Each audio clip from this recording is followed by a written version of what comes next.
Well, that's the end of my short trip to Parma. It's a nice place, interesting city. I definitely recommend it, and it's not the most interesting. It's not the most cosmopolitan, stylish. Yeah, it's not high on the list of places to go, but it's definitely worth it. It's only if you're sort of nearby and you make it for a day trip, then I would definitely do it. So, bus to Turin and then Lyon. So, see you later.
So let's check out my room.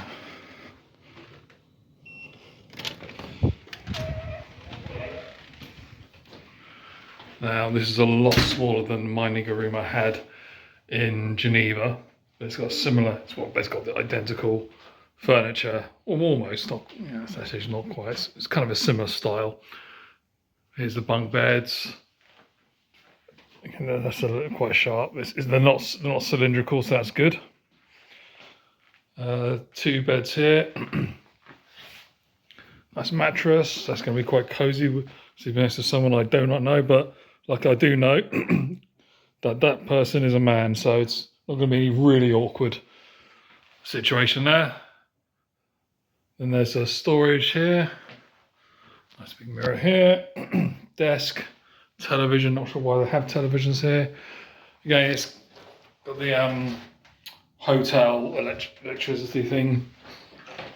Then we go into, and I have to show you the tour, I'm afraid, but it's, I've got to put a card in there, but there's a shower, and there is the, actually, no, I should just put my card in here, excuse me.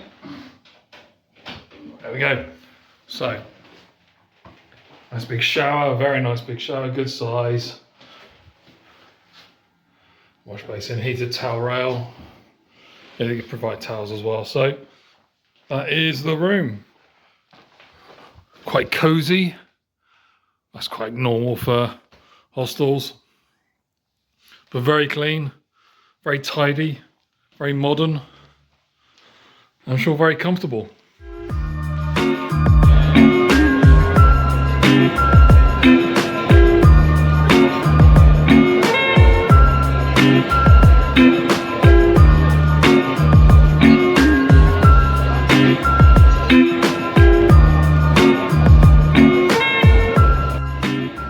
So I'm going to go for this menu Lyonnais, this set menu.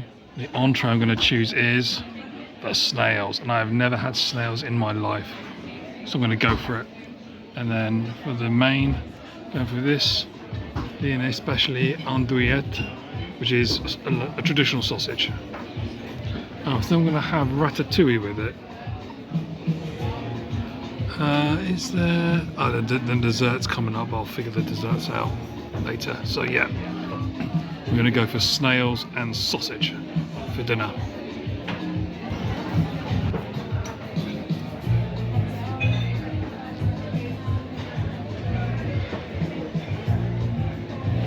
And here we have it.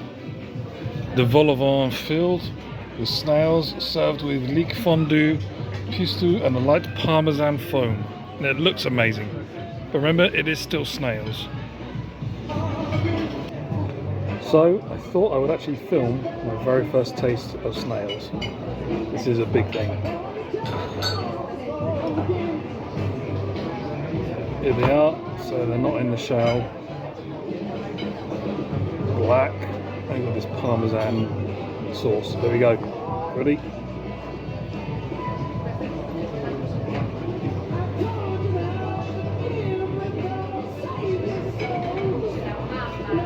Okay. A massive amount of flavour in them. A bit bitter, I think. That could be the Parmesan.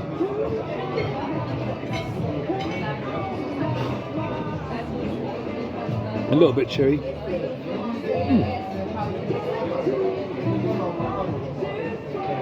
There you go. Not bad. Not bad at all. And here is the pike with the ratatouille. So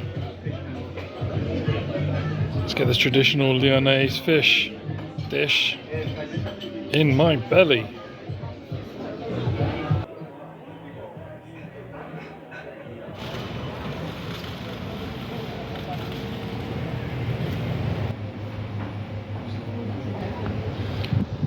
And so the final day begins.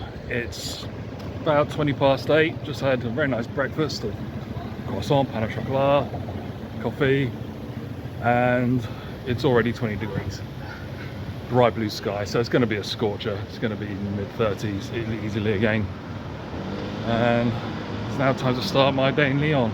So I'm just going to head to the peninsula and let's start my day, my final day of the trip. So let's get going.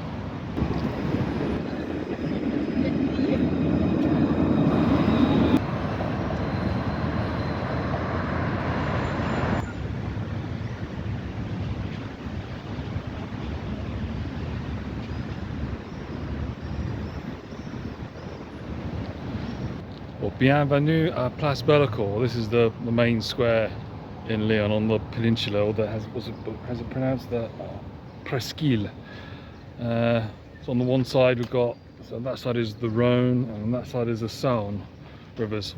This is the largest public square in Lyon. It's also the third largest in France after the Place Quinconce in Bordeaux and the Place de la Concorde in Paris. And in the 12th century this was actually a vineyard owned by the Archbishop of Lyon, and then in 1604 it was a pasture for cattle, and it was purchased by Henry IV, who began the laying out of this magnificent square.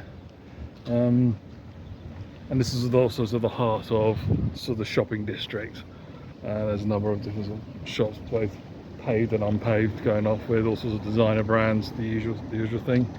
And behind me, that's a statue of the Sun King himself, Louis XIV. There's not a lot of shade around here, so this is not the best place to be, even at this time of day where it's getting toasty already. So I don't know how people can be walking around in jeans or trousers and shirts, sometimes even suits. I'm seeing they must be really used to it and have a low fat percentage. It's horrendous.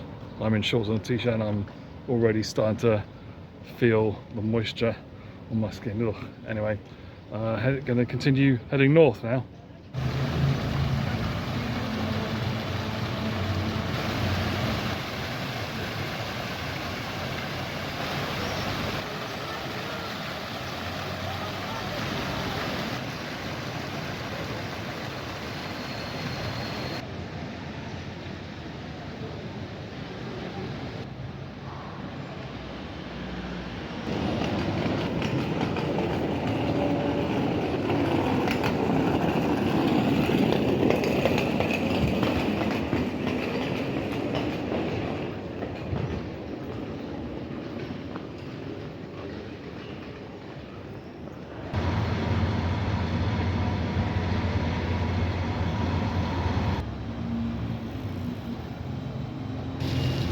And right now I'm in the Place des Terreaux, which is another one of the city centre, part of the city centre squares. This actually began with the building of the City Hall, which is right behind me here. That started in 1646 and completed in 1651. There was a convent here for the nuns of Saint-Pierre, which was built in the 17th century, and that still exists over there It's now called the Museum des Beaux-Arts, the Fine Arts Museum. And behind me is the Fountain Bartholdi. It was sculpted by Frederick Bartholdi, who won a competition for the fountain in Bordeaux, but that was never carried out. He designed the Statue of Liberty, and after that the mayor of Bordeaux contacted him to do the fountain again. That fountain was built in 1888, but Bordeaux didn't take it on, so it was actually sold to the city of Lyon, and it's right here. It was unveiled as part of the Exposition Universelle in 1889.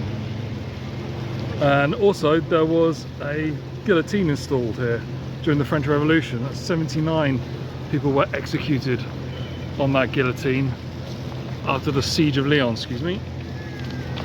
And then we have now here behind me the Musée des Beaux-Arts. This is the primary museum, the city the most visited. It is housed in the Palais Saint-Pierre, which I said was a former convent.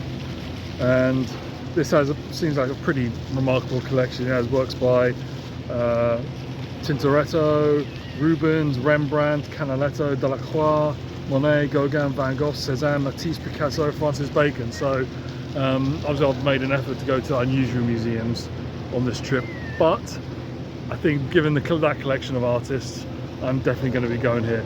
It actually opened up until 10 o'clock. It's about 9:30 now, so I'm going to have a little wander around still and then get in there as soon as it opens.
Well, that was the Museum of Fine Arts, a fantastic museum, some amazing collections.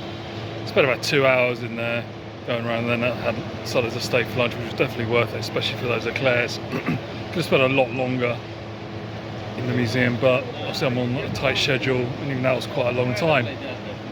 So it's just come to 1 o'clock, and I'm going to head in that direction, across the river and up the hill to the Basilica and some ancient Roman ruins. They're quite interesting. So let's get going. It is hot, hot, hot, hot. So it's going to be a tough one and a sweaty one.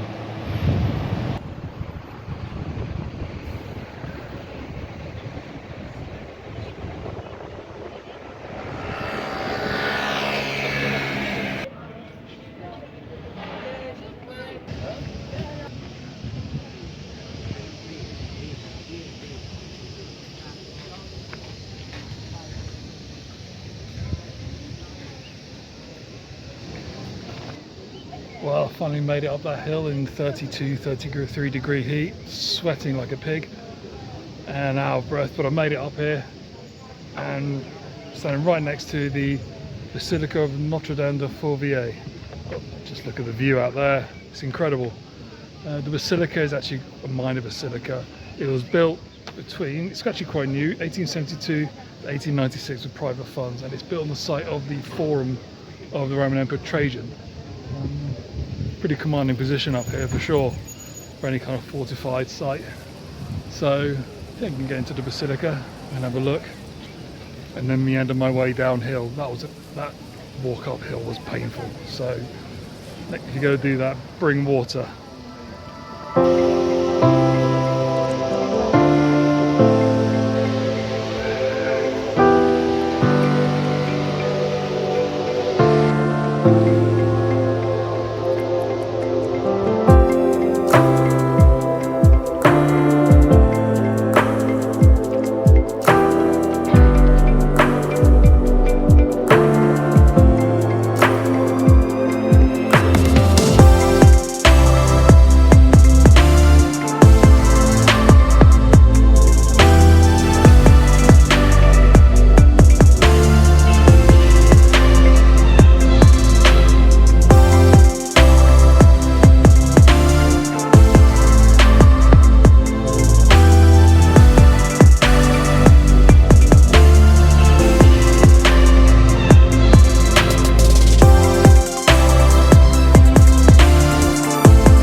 This is Lyon Cathedral, or the Cathedral of St. John the Baptist of Lyon. It was built between 1180 and 1480 and in a Romanesque design. Now, the actual first Christian building on this site was actually founded by Saints Pothinus and Irenaeus in the 2nd century. So this has been a hub of Christianity right from the early days of the origins, from the nascent days when it was still pretty much was an offset of Judaism and not really considered a separate religion as such. It contains 2 crosses on either side of the aisles, which date from the Second Council of Lyon in 1274, which was one of the most important big discussion forums of the Catholic Church. And it was the preeminent church in Lyon until the construction of the basilica, or just been. And it also contains an astronomical clock which dates from the 14th century. Thankfully, to get here was all downhill from the basilica, so I'm not sweating as much, though I do need a cold drink. So I'm going to get in there, have a look around, see if it's as magnificently decorated as the basilica was.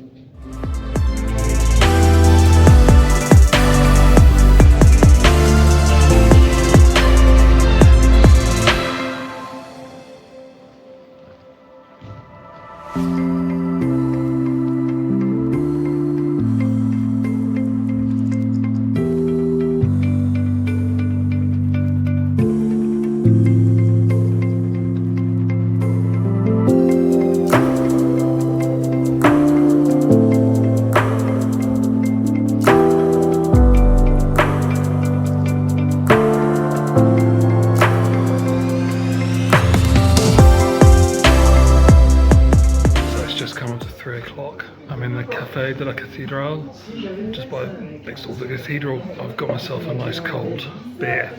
It's mid-30s still, and I'm dying.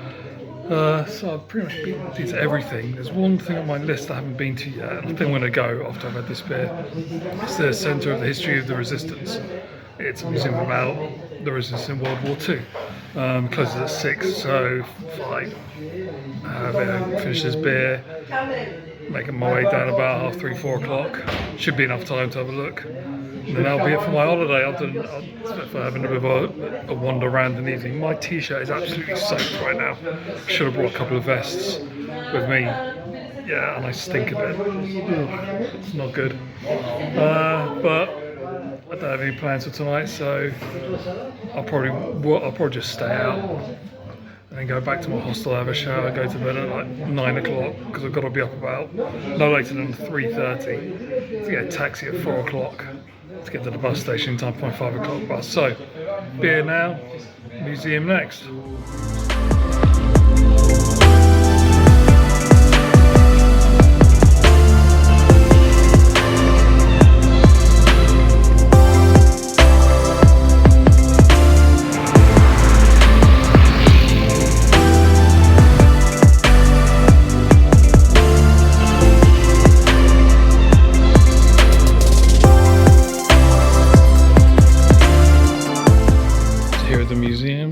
All the labels are in French, but they do provide these booklets in different translations. I don't know how many languages they have.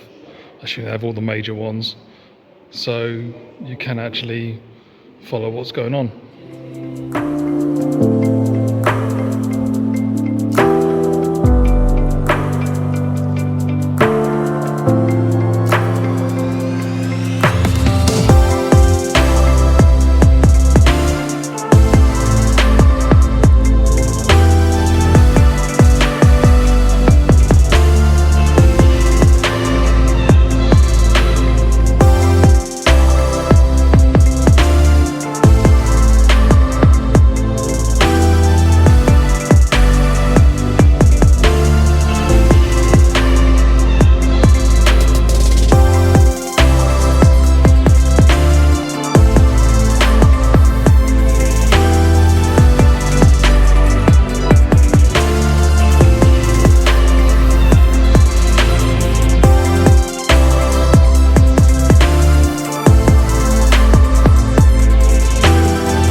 It's 7 o'clock now, and it's time to get some food and go an early night.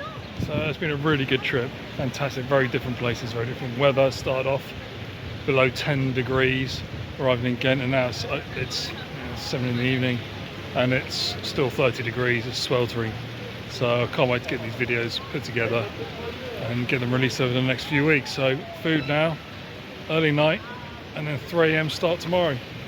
So all the way from here to Paris, and Paris to, I guess, Dunkirk to Dover, Dover to London. So nice long 17-hour journey back to London, and then the train to Portsmouth. So more like 20 hours in total. Can't wait. So food it is.